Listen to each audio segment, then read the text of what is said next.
Pemkot Ambon fasilitasi FGD Stranas AKPSH. Pemerintah Kota Ambon melalui Bapeda Litbang memfasilitasi pelaksanaan Focus Group Discussion atau FGD dan sosialisasi monitoring dan evaluasi program strategi nasional percepatan administrasi kependudukan untuk pengembangan statistik hayati atau Stranas AKPSH. Kegiatan dilaksanakan di ruang rapat pelisihan Balai Kota pada Rabu 19 Oktober. Dihadiri penjabat Wali Kota Ambon Bodewin Watimena. Dalam arahannya, penjabat Wali Kota Bodewin Watimena menyampaikan kegiatan FGD merupakan wujud perhatian, pembinaan, pengendalian, dan pengawasan terhadap strategi implementasi pemenuhan hak-hak administrasi kependudukan.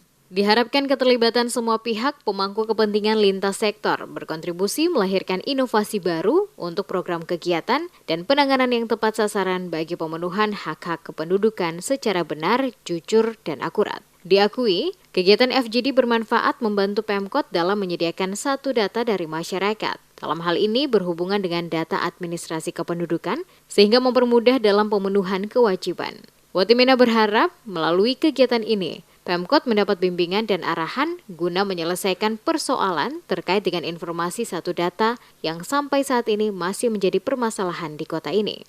Satu data ini penting supaya apapun maksud program kegiatan yang kita lakukan, yang kita buat, itu semuanya berdasarkan pada satu data yang kita miliki. Kalau tidak, maka bicara soal penduduk miskin misalnya, BPS lain, sosial lain, ya sektoral yang lain juga datanya. Ini yang menyulitkan kita untuk merancang program atau kegiatan intervensi yang tepat untuk menjawab persoalan-persoalan termasuk kemiskinan di Kota Ambon. Ya,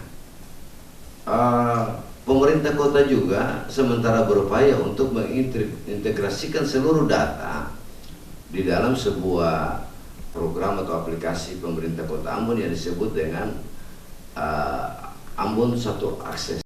Untuk diketahui, FGD ini diikuti oleh Badan Pusat Statistik atau BPS Kota Ambon, Dinas Sosial, Dinas Kesehatan, Dinas Kependudukan dan Pencatatan Sipil, Kantor Urusan Agama atau KUA, serta Pengadilan Agama. FGD yang digelar sehari itu menghadirkan pemateri antara lain Direktur Kependudukan Jaminan Sosial Bappenas Kementerian PPN, Dr. Muhammad Koliviani, dan Asisten Deputi Bidang Peningkatan Kualitas Kependudukan dan Keluarga Berencana Kemenko PMK Andi Rahmadi.